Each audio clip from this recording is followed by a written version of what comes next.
If an interviewer asks, "What is your greatest achievement?"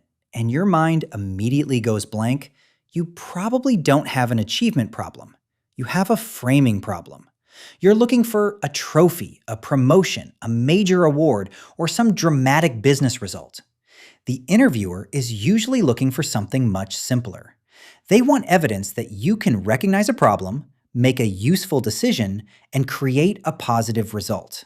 That means a modest achievement can become a strong interview answer when four things are clear: what made the situation difficult, what you personally decided to do, what changed because of your action, and what skill that proves you can use again.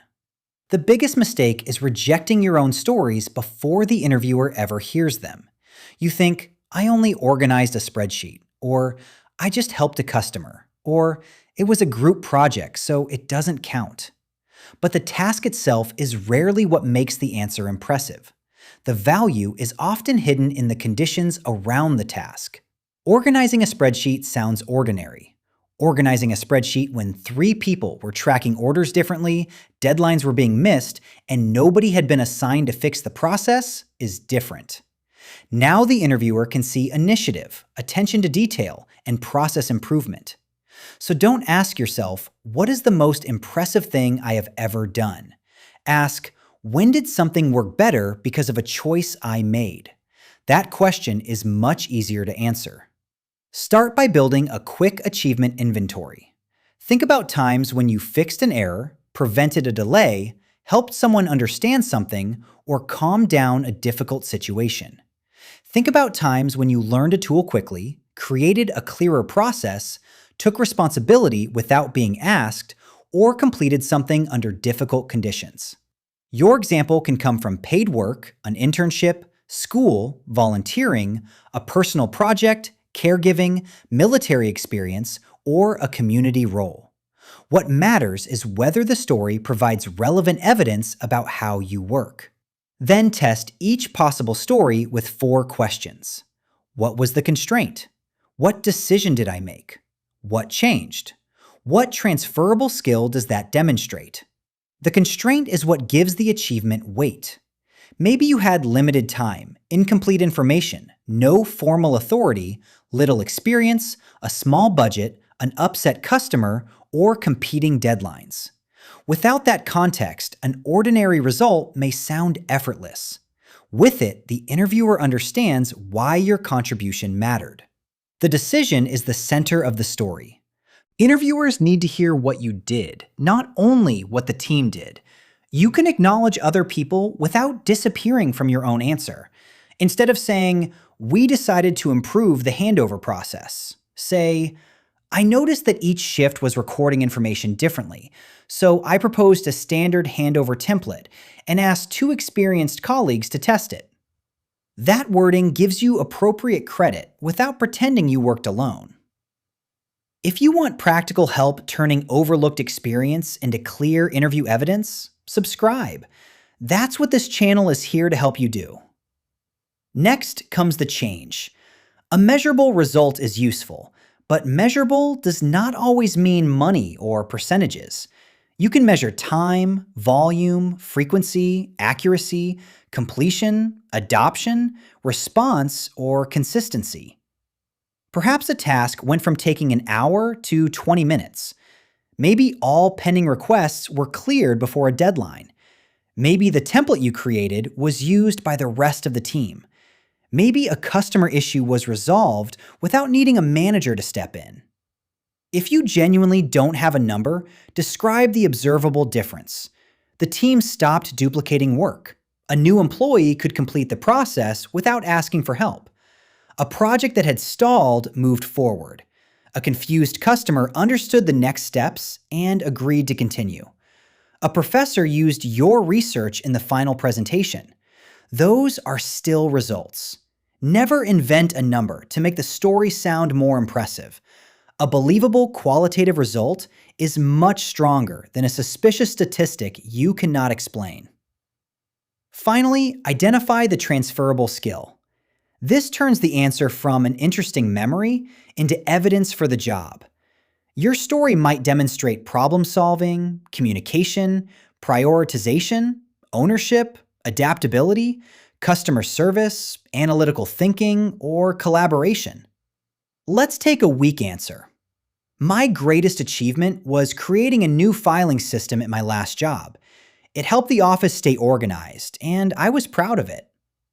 There's nothing wrong with the experience, but the answer is vague. We don't know what was wrong before, why this person acted, what they actually changed, or what the result looked like. Here's a stronger version. One achievement I'm proud of was improving how our small office stored client documents. Files were saved under inconsistent names, so staff often had to search several folders or ask someone else for help. Although process design wasn't formally part of my role, I created a simple naming convention and a one-page guide, then tested it on the active client folders before suggesting it to the team. My manager adopted the system for new files, and people could locate documents without relying on the person who originally saved them. I'm proud of it because it showed me that I'm good at noticing small operational problems and creating practical systems people will actually use.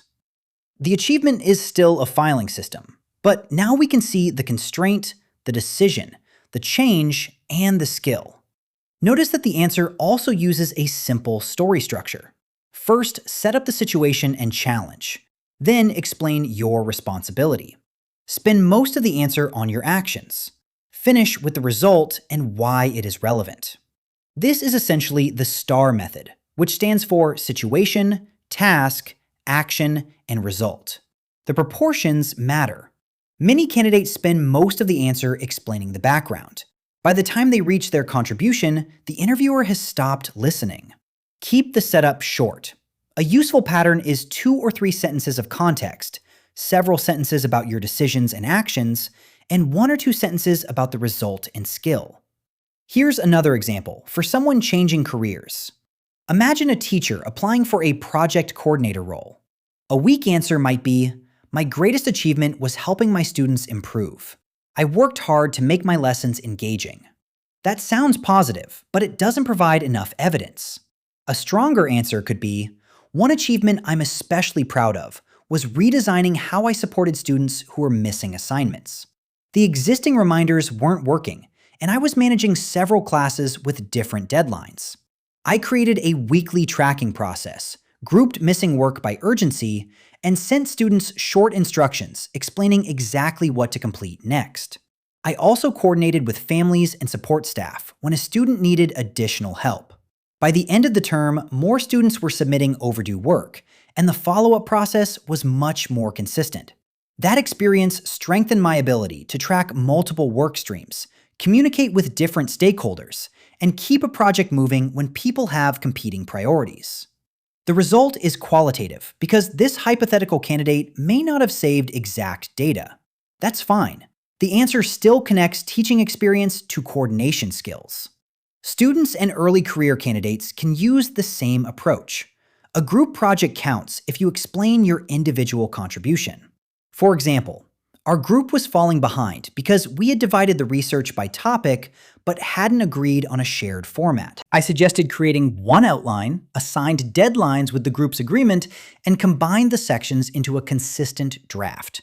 We submitted on time, and the professor specifically noted that the final report felt cohesive. That experience taught me how to create structure without taking over other people's work. Be careful with the word greatest.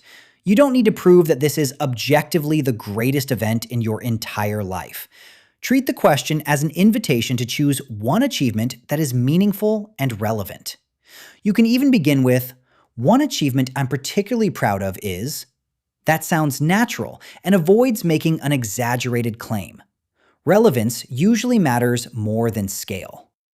If you're applying for a customer support role, resolving a difficult customer issue may be stronger than discussing an unrelated academic award. If the job requires accuracy, choose a story about catching an error or improving a process. If it requires leadership, choose a time you created direction, influenced others, or took ownership. Leadership does not require a management title. There are a few answers to avoid. Don't choose something so personal that the interviewer cannot connect it to the role. Don't claim a team result without explaining your contribution. Don't describe routine duties as though completing your normal shift was extraordinary. Don't spend the entire answer talking about how difficult everything was. And don't finish with, "I know that probably isn't very impressive." Never argue against your own evidence. Before the interview, prepare 2 or 3 achievement stories rather than memorizing one perfect speech. Give each story a short label, such as fixed the tracking process, handled the upset customer, or organized the group deadline. Practice from those labels so your delivery remains conversational. Aim for an answer of roughly 1 to 2 minutes. Record yourself once and listen for 4 things. Is the problem clear? Can I tell what I personally did? Is there a specific result? Does the ending connect the story to a useful skill? Your achievement does not need to be famous, dramatic, or life-changing. It needs to be credible and easy to understand. Show the constraint.